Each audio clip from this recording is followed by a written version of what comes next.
Beautiful Las Vegas, and we are here this morning on a Wednesday.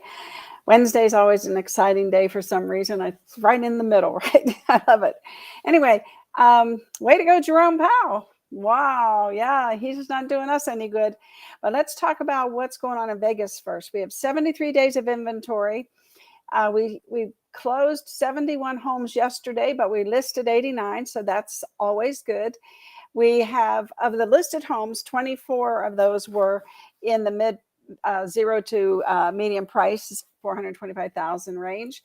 And that put a total for the single family homes available of 1,237. Not a bad number because that's 29% of our market. To date, through March 8th, we have sold 576 homes. That's an average of 82 a day, a little bit higher than last month, which was about 78 homes per day. And for the year, it's an average of 70 homes per day. So we're going to see, looks like a little bit more activity this year, which is great. This quarter, let's say, and we'll see what happens next quarter. But the non-owner occupieds are still going off the shelf, about 20 a day. And the $1 million homes are coming up there. They're up to $2.7 million home sales, $1 million plus home sales per day. So I'm adding a new feature here, and it is the stats by the price range. So year to date, this is year to date, we've sold 2,693 homes between 0 and 425,000, which is our median price. That is 58% of the market, median, right? So it's right there. And then the 425,000 to the 600,000, 1,144 homes have sold, which is 25% of the market. When you get up to 600,000 to 9,999 is 9% of the market with 432 homes sold. And then the high rises, or no, the $1 million homes, as we said, we've sold 181, which is 4% of the market this year. And high rises are about 2% of the market with 106 sales. So why am I'm doing this? And I will tell everybody, I'm going to reformat this a little bit to, I know that some people say they don't know how to read it, so I'm going to make this perhaps a little bit more readable for you. I tend to do boxes, and then I put in, in this says daily recap of Las Vegas real estate activity, and it's in that box. But maybe that's not as prominent as it should be, because when you present this to people who are saying, how's the market? Or what do you think, where's the market headed? And all these things that we get asked all the time. We want to make this as user-friendly as possible. So I may have to update this a little bit and maybe put the headings up here to separate the different sections. I don't know what, but I'm going to change it. But in the meantime, I added these stats because, I'm all about farming and building your database. And one of the things that you absolutely have to do is to figure out for yourself what market is good for you to farm. Now, you can pick a price range. You can pick the number of years that people have been in their homes. And let's see, I think we had that the other day. Let's see. Yes, let me put this down here. Look, it has changed. The typical homeowner is now spending 12.3 years in their home. So when you get a farm, get your price range, go to Remind, figure out how many years people have been in their home. And if it's in that 10 to 12, they might be thinking of moving. So that might be a good demographic for you to farm, to create your farm, to put in your database and just start communicating with them through email, through Messenger, through however you do it, however you connect with people. Email is still a great way to connect with people, especially if you're giving them good information. So just to say that. And so when you go back here to these price ranges, getting back here, you want the number of years, you want a price range, a particular area that you want to go into. So I'm trying to give you some additional information to help you go out there, get a farm, maybe change your farm. Maybe the one you're doing, people have only been in their homes for 5 years. Now we know people move, but you want to get the most bang for your efforts. So that would be probably to go with that chart of people who have lived in their home for 12.3 years. Today I have a lot of things to go over. One of the things is Jerome Powell yesterday, of course, he, way to go, Jerome, right? And some of the things that he said, we're not real happy about, and Redfin reported that 1 in 5 home listings was affordable for the typical U.S. household in 2022. And that is down from 2 in 5 in 2021. So it was cut in half. So 9% of the homes for sale in 2022 were affordable for the typical Black household, less than a third of the 28% affordable for the typical white household. And they break that down for whatever reason. The decline in housing affordability is due to the high mortgage rates, persistently high home prices, and low inventory levels. And you can see our inventory is going down. Our price point hasn't changed though here in Vegas, although I will tell you that for the first 8 days of March, the median price has pushed up a little bit to $427 from $425. Now, I know that doesn't sound like a lot, but we'll see how it plays out between now and the end of the month. And I'm going to continue to monitor that on a weekly basis for you. Only 21% of the for sale home listings in 2022 were affordable for the typical U.S. household, which is down 40% in 2021. That's 21% is also a record low. It gets worse. Only 9% of the available homes for sale were affordable for the typical Black household, and less than 1/3 of the 28% affordable for the typical white household.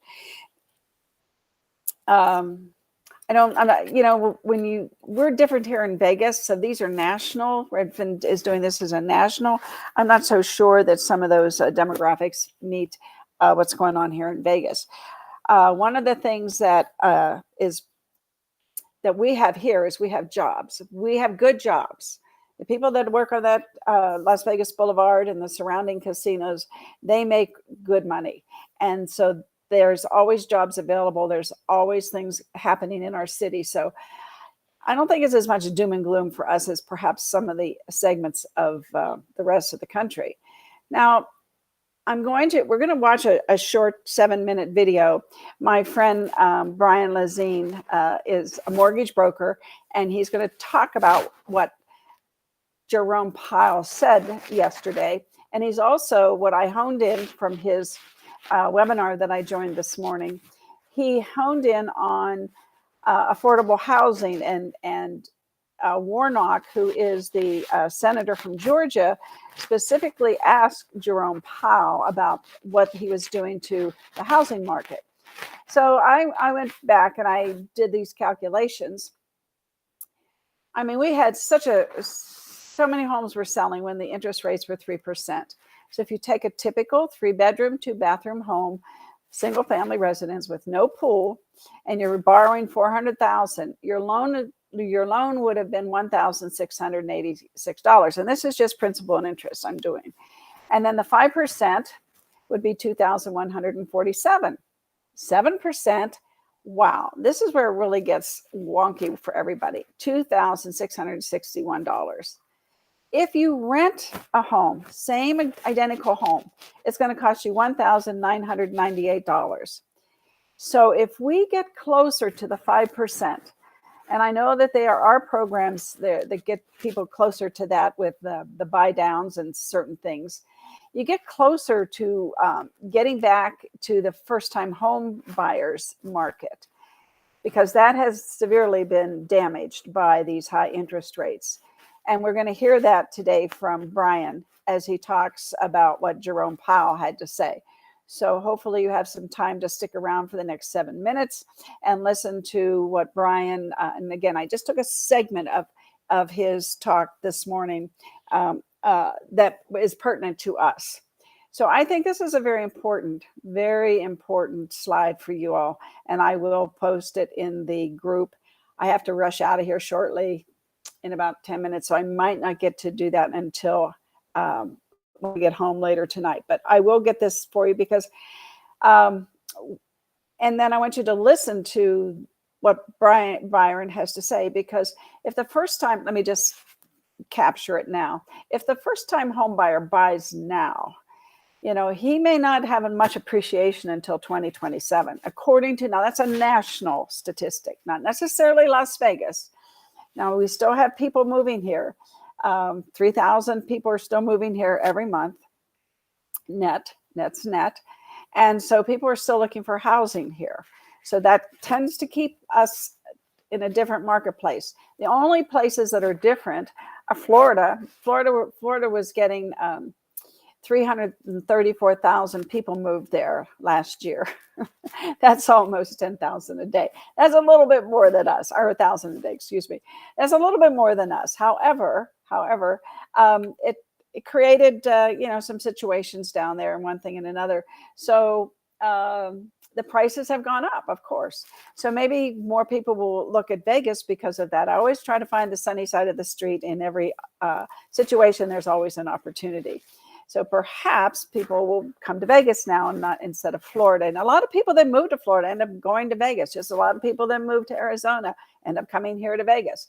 We have a different, unique lifestyle, and it's a newer city, and all those things that I could talk about, like the Chamber of Commerce. But I want to get on with the show today, and I do want to show you to Byron. So let me get him going here, and we will. I'm going to mute my mic. Addressed the Senate Banking and Housing Urban Affairs Committee. Okay. This was him sitting in front of this committee, which is made up of senators, and they were asking him questions. Mr. Warnock from the state of Georgia, he spoke and asked questions of Jerome Powell about the Georgia housing crisis and America's housing crisis overall. He was the only person that I heard do just that. Amidst the housing crisis, the Fed continues to raise rates, Mr. Warnock said, making mortgages more expensive. Okay. He went on to quote NAR, a couple NAR stats, that first-time home buyers are at all-time lows. Also, according to NAR, and according to Mr. Warnock, the age of the first-time purchaser is at an all-time high. Okay, so first-time purchasers are older than they ever were before. And so why, he asked of Powell, are you making these mortgages more expensive? It's in what he's saying, creating inflation for those buyers who want to buy an affordable house. Because I don't care what the price of the house is. If their mortgage is so high, they're going to be paying a higher payment, okay? So Powell's response to that was, we need to restore price stability. Warnock said, well, yeah, you're getting price stability on the houses, but it's still more expensive to buy the house. You haven't actually brought down the cost for the average American who is buying a home and using a mortgage. Warnock said, listen, and this is what he said, don't let the cure be worse than the disease. He's saying, hey, what you're doing to fight inflation and reset the housing market might be worse for everyday Americans who want to go buy a house, who want generational wealth, who want to leave something behind for their family, who want to start being able to save and have equity in the place that they live, instead of being somebody at the mercy of giving 33% yesterday of their living expenses to a landlord and not building any fixed savings in that relationship. Hit the thumbs up if you agree you want more homeowners in this country. When asked about all these people with a 3% interest rate, really interesting response from Powell here. Warnock said, hey, all these people with a 3% interest rate or lower, we've been talking about this a bunch on the hot sheet. What are they going to do? I mean, they can't go buy a house. They're sitting in a 3% interest rate. Powell, exact quote, I wrote it down. Well, I would assume none of them are moving. Way to go, Jerome. Way to go. Thanks a lot, Jerome Powell. It's what we've been talking about with the standoff, where I talk about the Cold War. Yeah, they're not going to move because they've got a 3% interest rate, or they're not going to sell that house and put it out there as inventory because, even if they go buy and they can go buy cash, why would I want to give up the asset of a 3% interest rate? It's not going to be until we get interest rates down closer to 5%, where it's like, okay, I'm at 3%, but I really want that house. 5% is not too far off, where they're going to put that inventory on the market and move up, right? It's not until then that we're going to see more transactions come back, or maybe the federal government can help us get some more inventory onto the market. So if we get more supply, we'll bring prices down there. Warnock said interest rates are making it more expensive.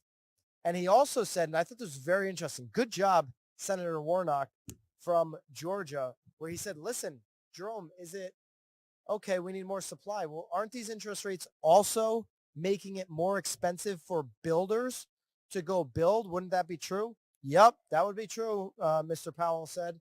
So your interest rates making it more expensive for the average American to buy and for that investor builder out there to go put an affordable product onto the market.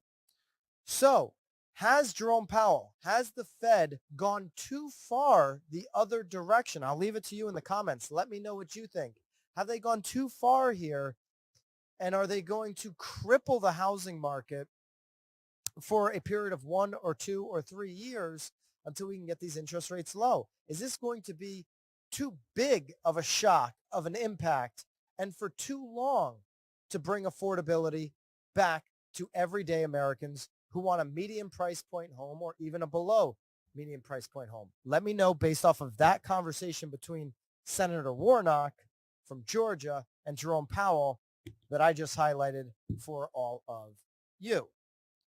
A big highlight right now is this affordable housing, and 21% of home listings were affordable in 2022. Yes, only 1 out of 5 homes in 2022, according to a new Redfin report, were actually considered affordable. That's down from 2 out of 5 in 2021. So you can see based off of the last back and forth in Capitol Hill that we just went through, and based off of this trend, 2021, 2 out of 5 homes were affordable. Now, the last year, only 1 out of 5 homes were affordable, according to Redfin. You can see where this trend is going. That, okay, one day, Bobby, you're looking for a home. 0 out of 5 homes will be considered affordable. Way to go, Jerome. Or maybe it'll be a half a home. Maybe you can buy half a home someday, Bobby. Only 9% of homes for sale in 2022 were affordable for the typical black household, less than a third of the 28% affordable for a typical white household. So we also have that going on. The decline in housing affordability is due to high mortgage rates, persistently high home prices, and low inventory values. I've got a couple of charts that we'll go to. They're down below in your daily download. You can get all of our sources and all of our charts in the daily download below. Okay, 1 out of 5 homes for sale were affordable. So this is 2022, 21%, 40%. I mean, look at these numbers from 2013 to 2021, all above 40%, just outside 2018, 37%. What's unique about 2018? First one to answer in the comments, Bobby will send you something. He'll send you a Starbucks gift card. First one to answer. What was unique about 2018? Okay, it was interest rates popped in 2018, right? So 37%. So we see every time these interest rates pop, not to the level that they were today, but every time they do go up, we do see that affordability comes down, and we're trending in a really bad place right now. This is obviously according to this Redfin analysis of MLS data, U.S. Census Bureau, and Freddie Mac, PMMS. Way to go, Redfin. Way to put it all together. The phrase for today is way to go. Hashtag that. There you go. I never say hashtag that. That is awful. Don't ever say hashtag that in any of your content. We're 8 weeks into the hot sheet. That was the first awful, regrettable phrase I've ever made. Hashtag that. Affordable home listings fell 53% in 2022. Okay, so these are things that I probably would consider educating a first-time home buyer on, who's like, you know, they're buying in a medium price point, and they're like, well, gee, I don't know. It sounds like a lot of money. Hello, you're in the affordable range, medium price point in our local community. You're going to be okay. Remember what we talked about yesterday? There's Zillow economists that Zillow put a study together, optimists that think by 2027 that we could have home price appreciation at 40% again. it's going to happen in those price points. If you can get a median price point home in America today or under median price point home, and it doesn't need a whole bunch of stuff, it just needs maintenance and some minor repairs, go and get that. Okay. So these are the charts that you can show to a first-time home buyer who absolutely has fear. They're making a big decision. They're making a huge purchase, and you can ease those concerns by saying, hey, you're only 1 out of 5 homes are affordable. You're in a power position if you own that asset. And by 2027, you're likely to have appreciation. That's what the experts are saying. And that's the value of buying something that's well below the median price point. Okay. So the 3 factors that are behind the housing affordability crisis, we know, are these rates, are these home prices, and low inventory. So if you can grab something in this environment that is priced median price or below, you're going to be in a very good position. Taylor Marr sums it up. Redfin Deputy Chief Economist. Housing affordability, the lowest level in history. Okay, so this is the lowest level for affordability. So going back to Jerome Powell, have you made the right decisions, Jerome? Which will widen the wealth gap. Yeah, this is what happens. This is what happens when you put Americans in this position, when the Fed does this. The rich aren't going to be that impacted, but people that are really trying to get it going for their life, they're going to be impacted, especially between millennials, said Taylor Marr. Many millennials were able to buy their first home before or during the pandemic. Home buying, boom. But many others were priced out of home ownership and forced to keep renting. That means a lot of young adults missed out on a major wealth building opportunity. The value of homes owned by millennials has risen nearly 30% in the past year. There you go. That's what's going on in the world of real estate, in the world of the Federal Reserve.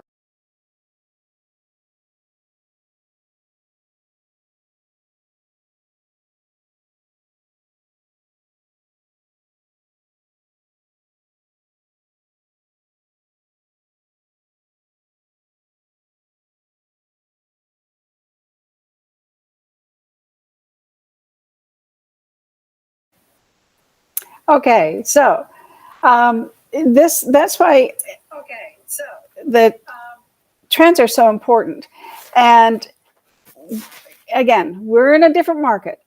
So I just said that the median price is 425,000, but it's inching up a little bit. Well, what does that say? Well, there's less houses on the market, so the prices, there's not as much fluctuation, not as much negotiating, and that keeps the prices perhaps pretty stable here. And I will tell you that when you look at these figures, there are a lot of lenders right now with buy down programs and other programs where you can get pretty close to the rent amount. I think that we have to perhaps do this at least once or twice a month to keep things in perspective for us. And to try to convince this is a good chart to look at with a first-time home buyer. To put things in perspective, what are we talking about? $150 more a month to own a home if you can get it down to the 5% level. And let's say that we don't know what Jerome Powell's going to do. I mean, I'm not on any bandwagon there, but I do know that we can get pretty close to 5%. And then, 7% just takes a jump up there too high. But if you can get people under 6%, I think you can pretty much convince them, look, when the rates do go down, which eventually they will, you can refinance. And when you do that, because what he's saying is, what I'm going to tell you is real estate is localized. Our prices might start inching up as inventory goes down because we have demand. Makes sense. And we still have people coming in from other parts of the country that may have money to put down, to buy down, and to buy a home. So we have a lot of different things going on in our market. So that's why I love doing the shows and showing you the trends, because you can see how it's changing.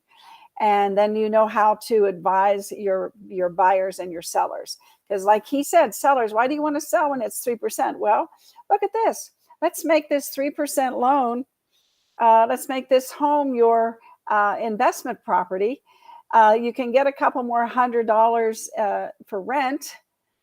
You with me here? You can get a couple more, you can rent the home, get a couple more hundred. Now you have an investment with cash flow. And when you go to get a loan, that's a good thing. That's a good thing that you have that investment property sitting there and that you have a tenant and you have a lease and you have more income coming in so there's no negative cash flow. All right. So anyway, there's a lot of things that you can, if sellers need to move, because sometimes they have to move, have them keep that 3%. That's free money almost. Have them keep that. And well, almost. Have them keep that home as an investment and use it as a rental, because our rental market is strong. I don't see it getting any less. We got Formula One. We've got, all those 600 events that are coming this year. So that we're always going to have people that want to move here, work here, live here, buy here, rent here, whatever. We have that going on. That dynamic is beautiful. So have that seller sell. And here's the other thing. The seller probably has equity because he bought at a great time, right? If he bought, in the past 5-6 years, he's got equity. I mean, homes the median price was under 400, under 350. I don't have my chart here today to show you that, but I'll post that today. But what I'm saying is that that person can move and can buy their next home. Okay, so just keep the market moving. We need to keep the market moving. And I'm going to be quiet because I'm on a soapbox. So today we have a class. Part 3. We have a class coming up on Thursday with Jimmy Dagg, and it's called The Attorney General is on the Line. It's a great class. It's not your typical law class. And so I'm sure you will enjoy it, and you need the credits. And Jimmy's so entertaining. We just love him, and we always feed you. We have a book, a Wheel of Fortune you get to win a book. The Zoomers do, and so do the people that come to the classroom. So go to be.vegas, sign up for the class. And we hope you have a wonderful Wednesday. Wonderful Wednesday. Some people call it wine day. We have lots of names for Wednesday. I love you all. Have a great day. I am going to scoot down and get to my I'm going to get my derriere working. Bye-bye.